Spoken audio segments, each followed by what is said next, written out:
from the heart of Dubai, where tomorrow is being built today, to the world. Welcome to the CTO Show with Mehmet. Here, we redefine technology and reimagine possibilities.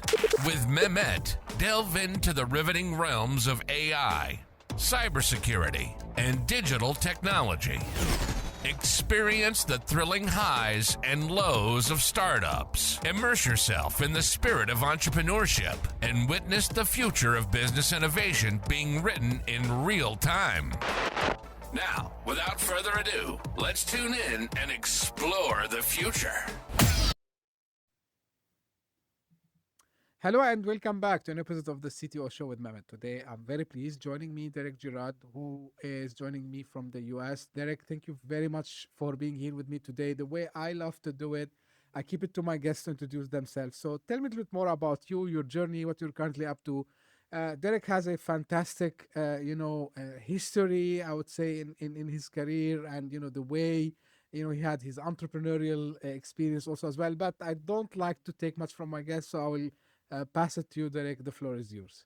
Yeah, I was just hoping you were just going to keep going. This was going to be great, but no, thanks for giving me the opportunity. And this is exciting. I'm looking forward to this discussion.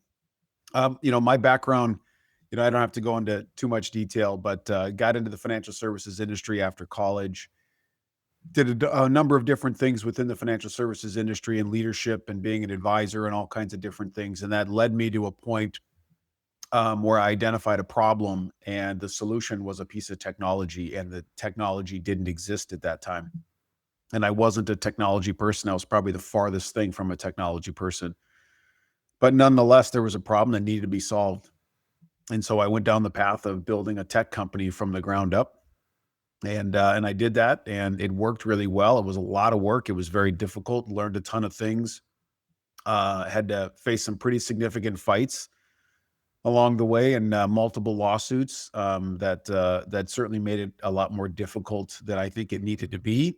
But at the end of the day, the journey was worth it, and everything worked out well. And I ended up selling my technology company almost 2 years ago now, is September of 2023. Cool. And thank you again, Derrick, for being here with me today. Like, we're going to talk a lot about, a little bit, your entrepreneurial journey. And, I know like there are like some lessons to be learned. I would call it this way. So one thing while I was preparing for the episode, so you scaled your company, your previous company, without a traditional sales team, which Yep. is rare usually. Like once, probably you start by yourself, or maybe you have a co-founder with you. You try to sell it yourself, but after, once you have what we call the product market fit, and like, yeah, now we are ready. So you want to scale, you start to hire sales team. So Yep. how did you manage this? What kind of strategies did you see that it was working for you? Yeah. Well, the interesting thing for me was, because I came from the background of the financial services industry, I had seen this sort of trajectory of technology get created, get introduced, and then eventually get adopted. And so I kind of knew the trend line we were going to be on. And I shared that with my developer partner right off the bat. And I'm like, here's how this is going to go. It's going to be very slow up front. The financial services firm or industry is very slow to adopt new things. Nobody wants to be the first. And we're essentially going to create the market for something that doesn't exist. And so I knew that right away. And so I started getting the word out there as much as I could. I needed everybody to know what we were doing, what the problem was, and more importantly, what what the solution was, but more importantly, what the problem was that we were solving. And I knew it would take some time. I did try to bring on a salesperson. I wouldn't say early on, but within the first couple of years. And I just realized nobody could sell this better than me. Nobody could explain it better than me. I was the one who was an advisor. I was the one who was a compliance officer. So I knew exactly the audience I was talking to. I knew exactly how they thought. I knew exactly how they made decisions. I knew exactly what they were looking for. And so I just realized nobody could sell it better than me. And so I kind of changed everything. I got rid of the salesperson, and I just brought on relationship managers, is what I called them. And I just said, I'll go out and bring the business in, And I'm going to hand it over to you to help me manage this relationship and build it and grow it. And I'll give you the support and the structure you need to do that. But I just realized nobody could do that better than I could. And so I just took that as one of my major responsibilities within the company. That's great, fantastic. Like especially, in the lean startup model, we talk about being agile and Yep. trying to change when things are not moving forward. I want to take one step back though about you said like it was kind of a creating a new market. Hmm. So probably the validating the idea was one of the key things that you've done very well. Now the reason I'm asking you, Derek, because I spoke to a lot of founders, both here on the show and outside also as well. Yeah. And this is, a topic that keeps coming again and again. And I'm a big believer that when we discuss the same topic with multiple people, like we have like this kind of holistic point of view because each Yep. experience will teach us something. So for you, the validation, when was the breaking point when you said, yeah, I know this is gonna work, but still I need to test waters out there. Yeah. So what kind of strategies, what kind of methodologies you have utilized and you've seen that successful for you to validate your idea will have a great market? Now, of course, you said you have the background, but Hmm. I know, like, matter of fact, I've seen people coming from, let's say, specific vertical, trying to do something, and it didn't work for them. But I'm sure you have some lessons to share about this. Yeah. I mean, the most important thing to me, and I say this to people all the time, is I was sort of in so focused on asking questions. And so one of the things that happened early on when I first started down this path with my engineering partner was I went to a conference, a financial services conference, and it was all about compliance. And the Mm-hmm. tool that we created was addressing a compliance problem. It was allowing communication through text message. It just wasn't permitted back then. So clients would text us. It was against all these regulations. You couldn't respond. And so I was at this conference, and at this conference, it was interesting because we were building this and I knew there was a need. I knew there was an opportunity. I didn't know yet if it was selfish just for me or for everybody. And at this conference, thousands of people, and this compliance executive is standing on stage, and I was watching as she was getting peppered with questions about being able to communicate through text. And she didn't have an answer. And she said, you just can't do it. There's no way to meet all these regulations to allow this. And so you can't do it. I'm sorry. I'll let you know if anything changes. And there was a lot of frustration in the room. The same thing I felt, right? I mean, here we are at this point, it's 2016, 2017, and we can't communicate through text. It just seemed like we had come far enough along in technology that that should be possible. And so after she was done speaking, I walked up to her when she came off the stage and I said, hey, I want to share something with you. I'm currently building something to solve this problem. I'd love to show it to you. And she said, Derrick, I'm so excited I could hug you, because she'd just been hit so many times with this question. And so I don't know that I have an exact methodology or something I would say repeat this. Mm-hmm. But for me, the focus was I had to speak to as many people as I could. I just leveraged my massive network of people and just asked questions. Do you run into this problem? How do you address this problem? I went to compliance officers. What do you do if somebody brings this up to you? By the way, has anybody ever brought this up to you? And just overwhelmingly, it was like, yes, I get asked this all the time. The only answer I have is there is no answer. There is no solution.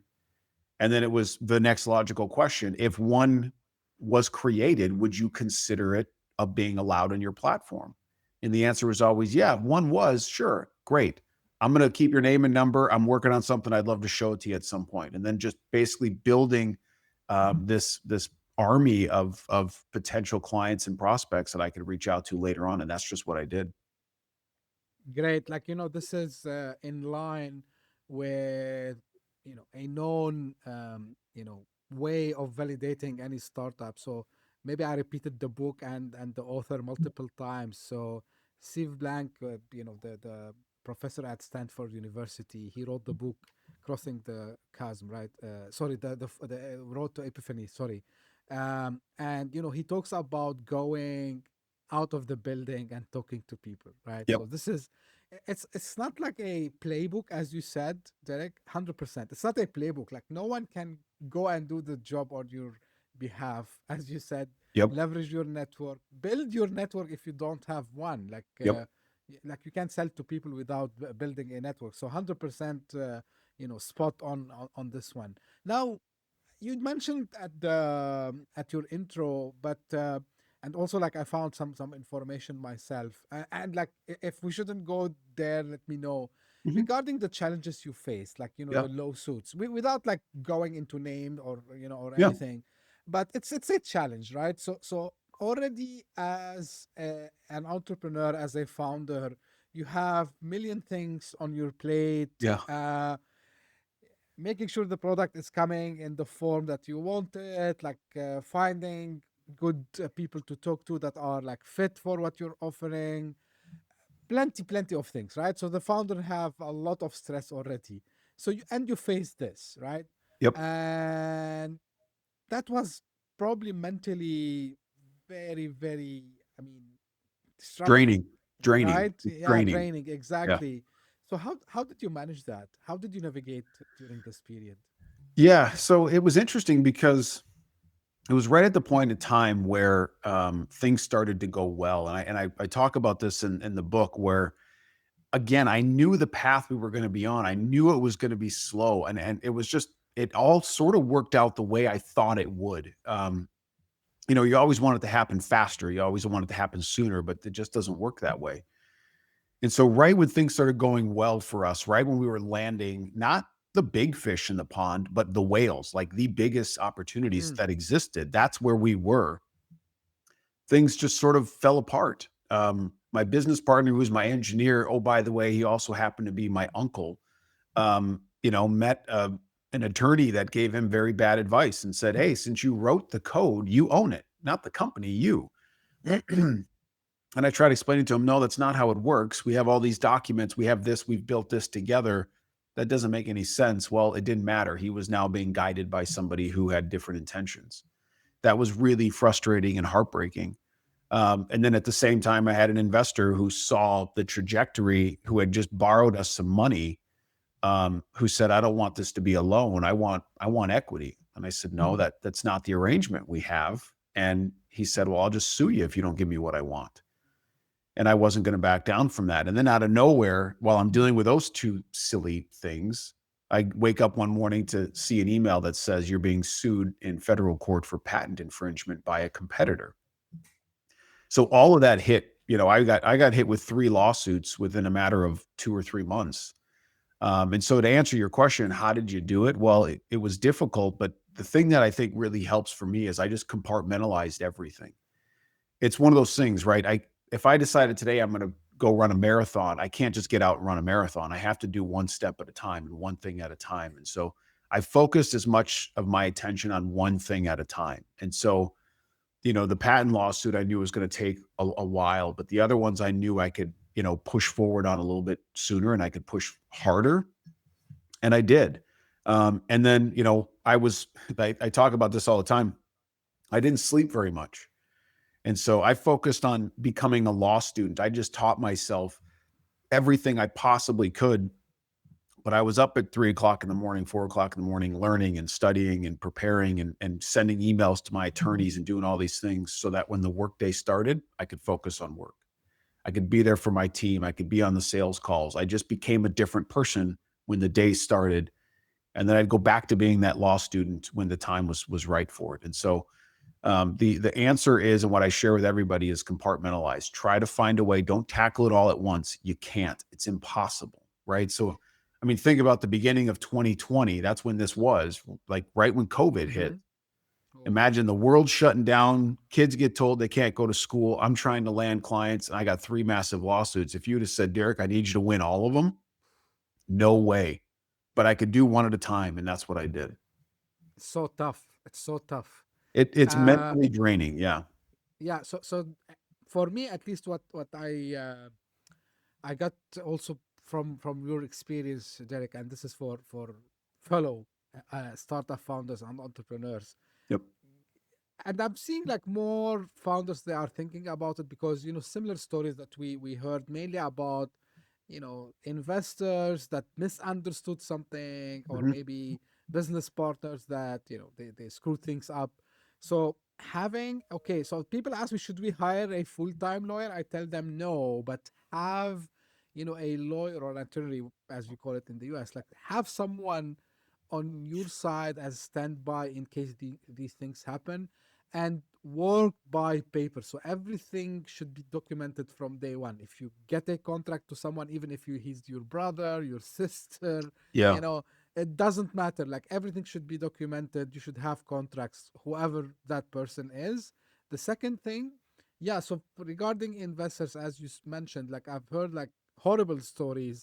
Uh, and by the way, I understand this, Derek. I'm not sure if it's the same experience for you, but what I have seen, if you are super excited about what you're building and someone like maybe an investor comes and say, hey, like you're building something interesting and I want to be part of it, so we get excited, we get emotional, and then we forget maybe about these parts, and then we skip it, Yep. and we delay it to a later stage, which I think it shouldn't happen. Like I tell people, even if I don't know, like the richest person in the world currently is Elon Musk, even if he comes and say, I want to invest, like document it. Like don't keep it like this. So and Yep. your mindset is really outstanding, Derek, I would say, because you need also this mindset. And how much, if you can elaborate more, how much that vision that you had, like where you want to go with this, how this also played a role in letting you, you know pass these hard times, and reach to the place where you wanted to be. Well, I mean, I knew there was an opportunity with the business. Real quick, let me just take a quick step back. I've been Sure. asked many times before by people, would you do it again? Would you still partner with your uncle? Would Exactly. you still partner with family? My answer is always yes, right? If I didn't have him that I could lean on to help from the engineering and development standpoint, I never would have done it. I wouldn't have known where to start. So it that was so valuable to me. But exactly to your point, we didn't do the greatest job documenting things that we needed to document. We always, that's the thing I think that gets most people in trouble when it's a family or a friend is you always assume the other person has your best intentions in mind and they won't hurt you or harm you. And the reality is, when there's money on the line, things change, and that's exactly what happened. And unfortunately, it happens a lot. So I would say don't avoid it. I would just say always approach it as if it's a complete stranger and you don't know if you can trust them because the person you're dealing with at the beginning might be a very different person you're dealing with at the end, and they look the same. That's the hardest part. Hopefully that makes sense. Yeah, yeah, absolutely makes sense. You mentioned the book, so tell me a little bit about the book, Figure It Out or Yeah. FIO. Uh, Yeah. I'm sure like you shared a lot of the experience, but how this idea of writing a book came to you, and you decide like, okay, I need to Yeah. share this. So this is let's tackle this first very quickly, and then I will go to the next question. Yeah, it's interesting because what happened to me was very interesting at the end. When I went through this, not everybody knew what I was going through. In fact, that's one of the things that I think is a big mistake for me is I tried to not make my problem somebody else's problem. I didn't want to burden somebody else with this. And so I didn't share a lot of this with a lot of people in my network. Shame on me. It made it really, really hard for me. And so as I tell people all the time, man, you got to be wired very special and a little crazy to take all this on yourself and not find an outlet to somebody that you can lean on and confide in. And so when it was done, what was interesting for me when I went through this and then I sold the company, people started hearing what I went through. The question was always the same. How did you do that? How did you build a tech company with no tech background? How did you scale with little to absolutely no money whatsoever? How did you land the largest financial services firms in the country with a handful of employees when they tell everybody no, unless you're big? Like, how did you do this? Right? How did you manage all these lawsuits and keep growing at a crazy rate? And then, of course, win all of the lawsuits. And what I always told people was, I promise you, there's nothing special about me. Nothing. It's just a mindset. And so I always called it the FIO mindset, the figure it out mindset. And I do a lot of speaking and I love getting up on stage and speaking in front of people. And what I tell people all the time is a lot of times figure it out is something people use in their daily language when they really want to say, not my problem. Right. Right. So when the kids are like, I'm hungry, you figure it out. Right. Wait, it's raining outside. You figure it out, right? It's always sort of like, not my problem. And the FIO mindset applies when you realize it is your problem. Like, what are you going to do when there's nobody else that's going to solve this for you? And by the way, it has to be solved. And that's the mindset. And so I don't think there's anything about me that's special. I don't think there's anything about me that's unique. It's just this mindset. And I think most people have it. It may not get activated when it's supposed to. It may not get deployed the way it's supposed to. And so I wanted to write this book to basically share, here's my opinion. I'm not an expert. I'm not a doctor. I'm not a therapist. Here's my opinion of how this works, how I applied it. And, the feedback has been great because people are like, it's amazing the stories you share about your life. And I talk about my life growing up in the military and the crazy things that I've been through. But I want people to understand that's where this comes from and that's who I am. Absolutely. So this is about the book and the mindset. So you mentioned something, and this was actually my question. Why do you think many people, they don't figure it out? Like why do you think the main reason? Maybe it's not related to tech. It's not related to anything. I mean, on the career side. But I've seen a lot of people who think like, yeah, it's the end of the world. Actually, I shared something on LinkedIn a couple of days ago. So even, for example, if you see someone didn't get a job, they think it's the end of the world. They try to, I don't know, to sell something and the customer tell them, I'm not interested. They think it's the end of the world. Why do you think we are stuck, Derek? And how we can start to change ourselves? Anything Yeah. that you might advise people to do?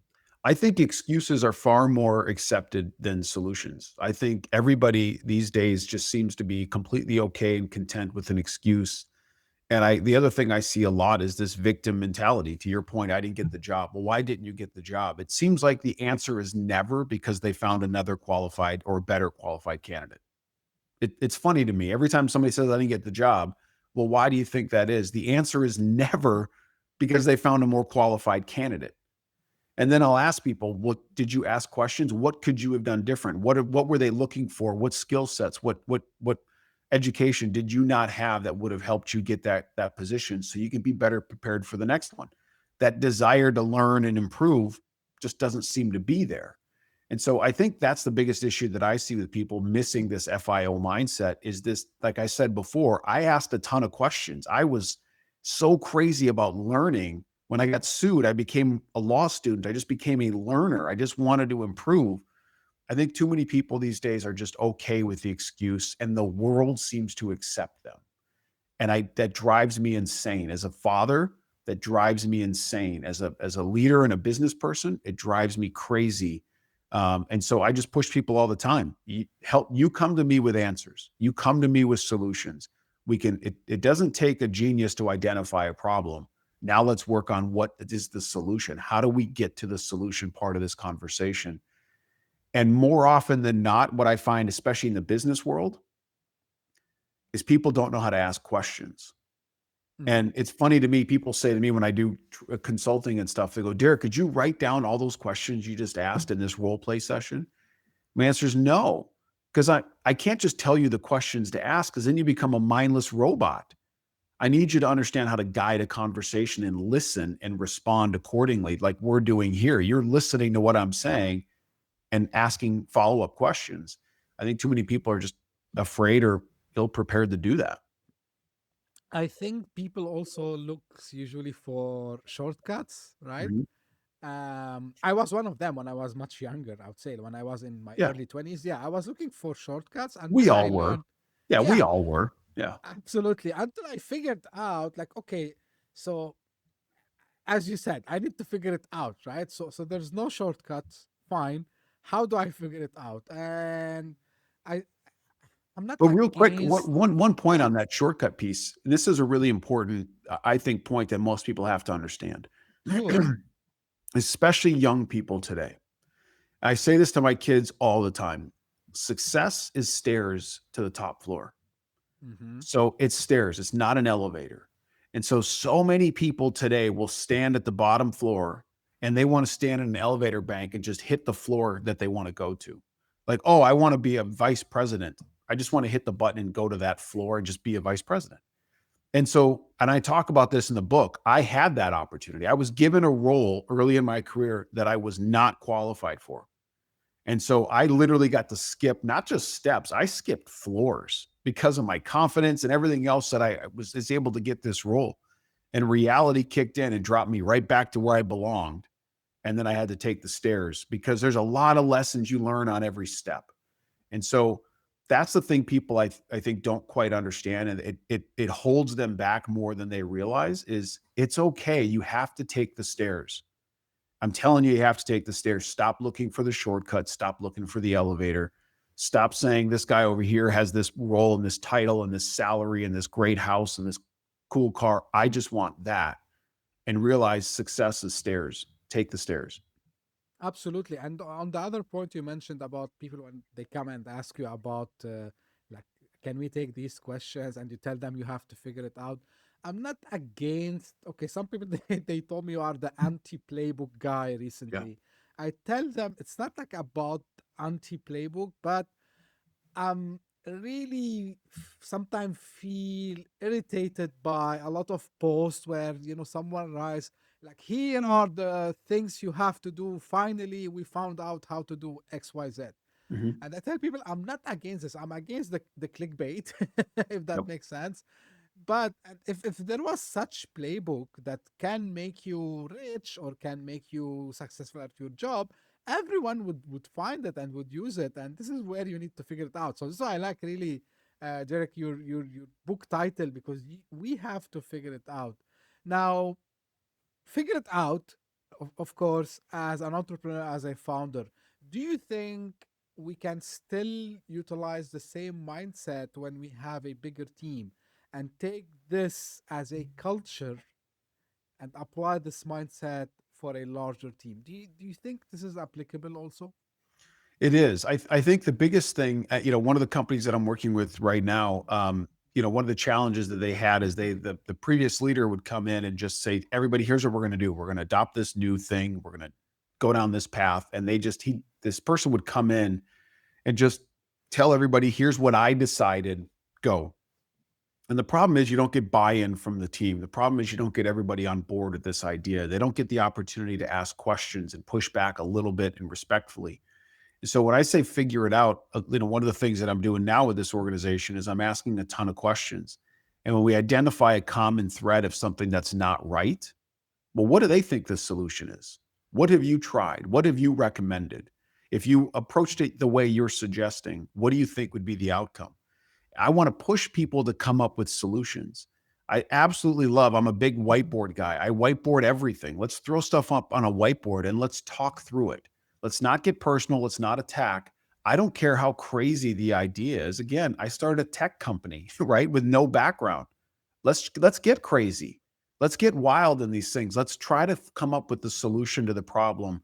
And the solution doesn't always come from the person with the biggest title. I think that's another problem that we see in a lot of organizations is you look for the title to give you the answer. Man, you can have the lowest person on the totem pole give you the greatest ideas because they pay attention and they listen and they're observant. So I think the figure it out mindset applies everywhere. It just has to be applied correctly. And understanding egos, of course, is a big deal with that. People get titles, they get egos. People have opinions, they don't want to let go of them. That becomes an issue too. But I think once people embrace this mindset of figure it out, it's one of those things I'm a big fan of. Like, let's agree and let's go down this path together. If it doesn't work, let's agree it didn't work, reset, reevaluate, and move forward again. That's sort of the military mindset in me. It's Mhm. whatever it is, we're going to move, we're going to commit to this. If it's not working, we don't just keep committing to this. This is silly, right? Let's reevaluate and let's rediscuss and redeploy another tactic.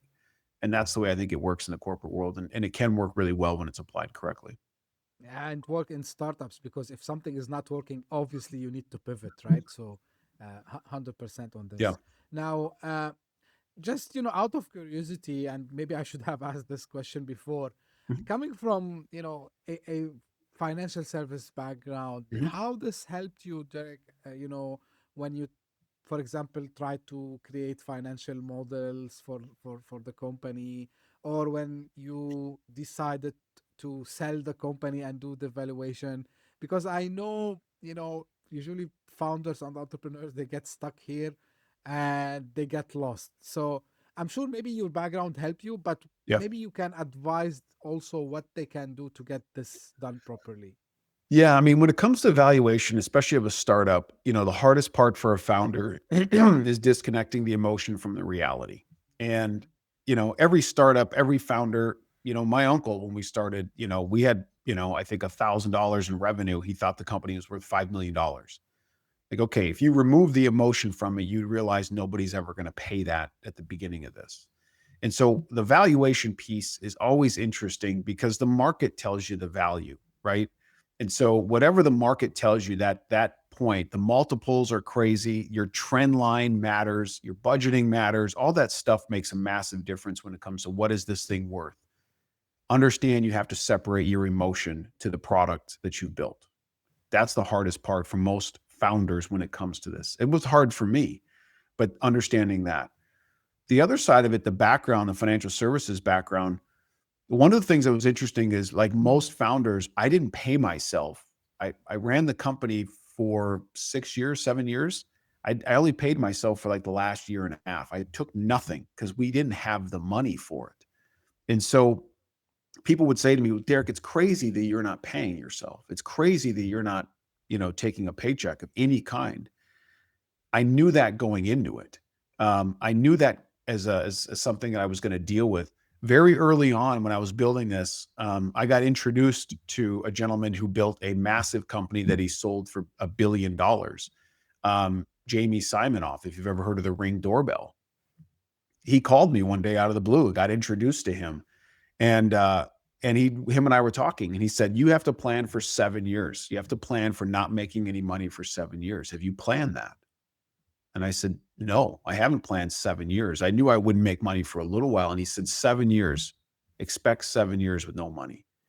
And Wow. so for me, budgeting was really, really, really important. We didn't have capital infusions. We didn't have private equity or venture capital funding. It was bootstrapped. So I had to take every dollar every month and figure out, if I need to hire somebody, who can I afford to hire? What can I afford to pay? That got even worse when I'm dealing with 3 lawsuits, because 50% of every dollar that came in the door went right back out to pay lawyers. So again, That's people are tough. like, "Derrick, how in the world again, that point, that question, how did you do that?" It was tough, right? Had to find the right people, find the right team, build the right culture. It was not easy to do, but we did it. Yeah, I'm happy you mentioned this, Derek, because a lot of I don't blame them again. A Mhm. lot of entrepreneurs, they start this journey and they have these dreams of, getting rich Yep. and the Getting doom rich and getting rich quick. the doom and gloom and Yep. like so this is why sometimes I hear it a lot. I'm sure you heard a lot also as well. Like entrepreneurship is not for everyone. Yep. Um, so what's the reality check you think everyone needs to do? So for you, you know, very obviously you prepared yourself mentally and Mhm. financially for this. Mhm. Uh, Probably, like you have this mindset also. You have, your background in military. Maybe that helped you. I'm not sure, right? But what me as a founder, if I come to you today Mhm. and I want to have this reality check with you, Derek, I would say, Derek, like I want you to be my mentor or coach, right? And how do I know if I am good or I am fit Yep. for starting what I'm planning to start? Yeah. The startup process is interesting to me. So, obviously I was a good saver before, but I'm married, and my wife was also she also worked.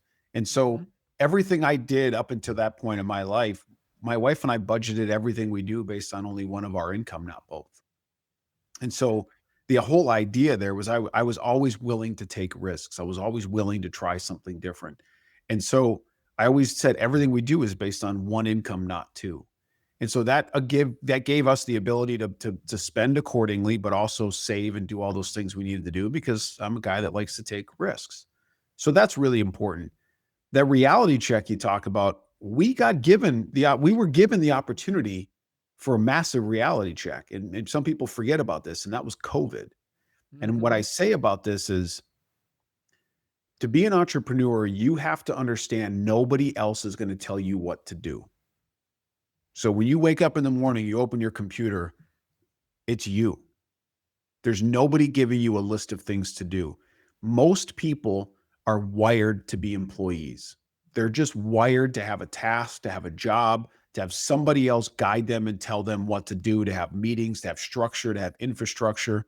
Most people, and I would say 95% of people, are wired that way.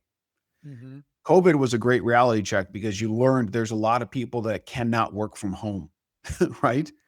Right. Working from home is a terrible thing for a ton of people, which is why companies now are forcing people to come back to work, and people are quitting. They're like, no, I don't want to do that, because you're realizing your productivity is nowhere near where it should be, but you're working from home. So nobody knows. And so accountability, being able to hold yourself accountable to do the things that need to be done, is really the ultimate litmus test. And most entrepreneurs or most people that try to be an entrepreneur fail at it. The other thing that's really key, and I say this all the time, is even the word entrepreneur. Entrepreneur to me is a buzzword, right? Colleges use that phrase all the time. Society uses the term entrepreneur to describe somebody like me or like you because they don't know what else to call us. The reality is most people that are successful entrepreneurs never even use that term. They don't call themselves that. We're just problem solvers. And we find a problem, we solve it. And by way of solving the problem, we create a business, we hire employees, and wouldn't you know it, we become an entrepreneur. And I see a lot of young people, especially, that get sort of this idea of being an entrepreneur is what leads them to the path, what leads them into, this idea of I'm going to be my own boss, not the problem they're trying to solve, which is why it's so easy to give up on it and so easy to fail. It's because they're doing it backwards.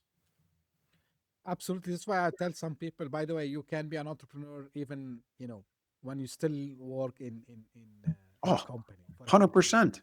Yeah. Because you are a problem solver, you have the initiatives, you like to try new things.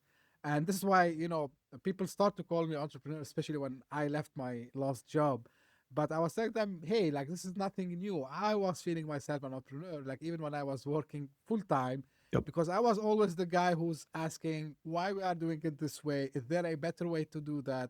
Yep. And you need this curiosity. So 100%, I agree with you. And yeah, I think we're gonna reach some stage. I'm optimistic that people will start to understand more that it's not about being given a title or all the shiny things that the media shows us. Sometimes we see it also here and there.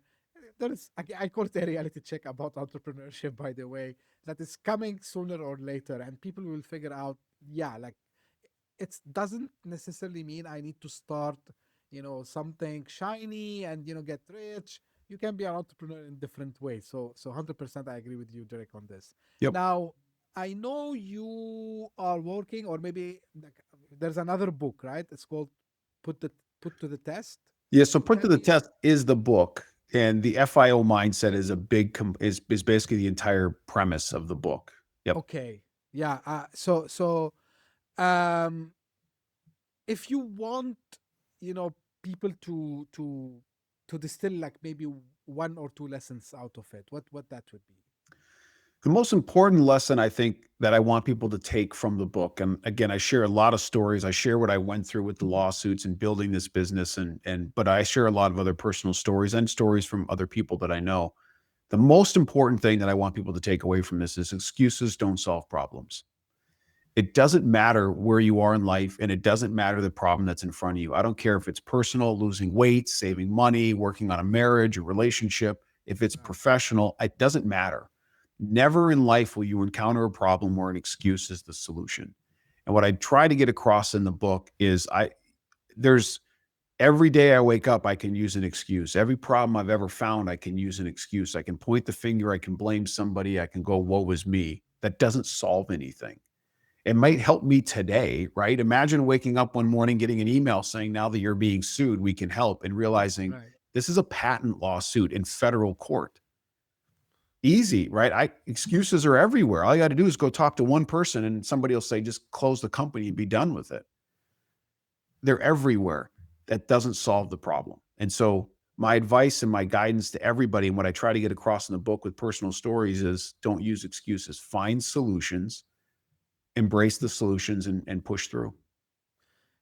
Absolutely. Derek, I know like you wanted to share your message and your lessons with others, but did you had, any thought about maybe starting another company, or you knew that I want to dedicate this, to share, Mhm. with fellow entrepreneurs and founders, my story, which is your story. I'm talking about you, Yeah. and start to do more speaking engagements. So was it like a decision that came at once, or like it took you some time until you decide, okay, I need to do this, this is my mission moving forward after I sold the company? So how this happened? Yeah, so it was a little bit different for me. The way I grew up, my background growing up is very, very interesting. And my wife has always told me, you should probably talk to somebody about your life. The way you grew up is really different. And so when I sold the company, there's so much stress and so much frustration and so much anger that was involved there. And when it was done, I finally spoke to a coach, a sort of a life coach. Mm-hmm. And it was interesting because I'd never done that before. And this gentleman said to me, it was really interesting. He said, when you went to trial, because most people don't realize I went to trial in federal court for 8 days and I won. And you get to listen to the jury read the verdict. It's just insane. And he goes, when you won, what did you do? And I got in my truck. I went home and my wife and I had dinner. And he said, what'd you do the next day? I said, I got up and I went to work. What am I supposed to do? And he said, you sold your company. When you sold your company, what did you do? I said, I had dinner with my wife and then I got up the next day and went to work. And he said, when do you process all of this? When you can actually slow down and process everything you went through? And that was the sort of the light bulb moment for me, is that I haven't, and I need to. And that was sort of like, I'm going to write this down. I'm going to share this story. That's what led to the book. In terms of everything else, I am working on some other projects. I am working on some other business things that I want to do. I'm actually working with other entrepreneurs to help them as well, which I absolutely love doing, sharing my perspective. The coaching and the speaking, man, I love that. It's so much fun being able to stand up on stage. And I think a lot of people, if you go to conferences, you go to seminars, you might hear, it might not be the exact same message, but the delivery of it is similar. So you walk out of it and you're like, what did I really take away? Yeah, one little thing. And the feedback I get when I get a chance to speak is awesome. They're like, that was delivered in a way we've never heard before. Nobody's ever walked up on stage and just been that frank and that blunt and that direct and delivered such a powerful message. I love that stuff. So I'm selfish enough to kind of want to do all of it. That's just the way it is. No, you're not selfish. You're so authentic, also, Derek. I Yeah. can, miles away, I felt like how genuine and authentic your message is, and it's good, that sometime, as your coach told you, we need to slow down and figure out like how we are processing things. Mhm. And I'm sure, like, from talking to you for the past like 40 minutes or so, probably what the missing point was, what I call, it's not me, like what some people they call it, connecting the dots, right? Mhm. And starting, to understand, and okay, what lessons I can learn and what lessons I can share, so other people can avoid having the Yep. same things. And this is like kind of a passion and mission, which I can see, Derek, from your way of talking and your energy and your passion to do so. So absolutely, I'm glad that you shared your story with me here today. Before we close, like two things, which traditional questions I ask. Anything else you wanted to share today, Derek, and where people can find out and get in touch, maybe for a speaking engagement or maybe a consultation? Yeah. Well, I think aside from everything else I've shared, I will reiterate one thing that I said earlier. Um, Find somebody that you can confide in. Find somebody you can have that conversation. I didn't do it. It made it really, really difficult. And so one thing I've said to my wife, and I've said to everybody that listens to me, I'll be that person. So if somebody is in a point where they're like, I need somebody to talk to, I need some guidance, I just need to vent, I need somebody to share this with, I'm not going to judge. I'm not going to tell you you're right. I'm not going to tell you you're wrong. I'm going to listen. I'm going to ask questions. We're going to have a good conversation. That's how it's going to be. I didn't know who I could turn to and do that with, and I didn't want to burden people. And so I've made it like a mission of mine. I will be that person. So if you don't know who that person is in your life, whatever you're dealing with, you find me and I'm happy to be that person, right? I need to be that person that I didn't know I had.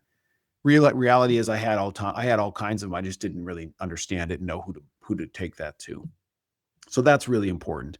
In terms of getting a hold of me, I have a website, derrickgirard.com, and try to keep it really simple.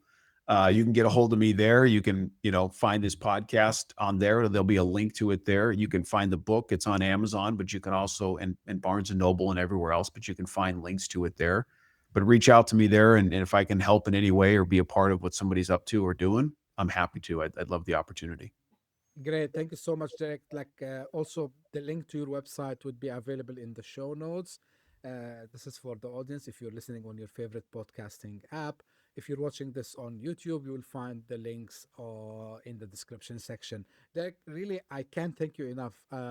It was, even for me, a wake up kind of call of thinking of many things, believe it or not. And I'm saying it genuinely. Thank It's you. an inspiring story. It's eye-opening also as well. And I'm sure a lot of people will benefit listening to your story. And I encourage everyone to go check the book and check Derek's website, which, as I said, it will be available in the show notes and the description. And this is how I end my episodes. This is for the audience. If you just discovered us by luck, thank you for passing by. I hope you enjoyed it. If you did so, give me a small favor. Subscribe and tell your friends and colleagues about this podcast. As you can see, we're trying to bring people who had a lot of experience, and I want to share their stories with you. As much as we can reach, that would be perfect. So I appreciate, if you can spread the word. If you are one of the people who keeps coming again and again, thank you very much. Thank you for all what you're doing for the show this year. I'm really humbled since the beginning of the year, even during the slow summertime.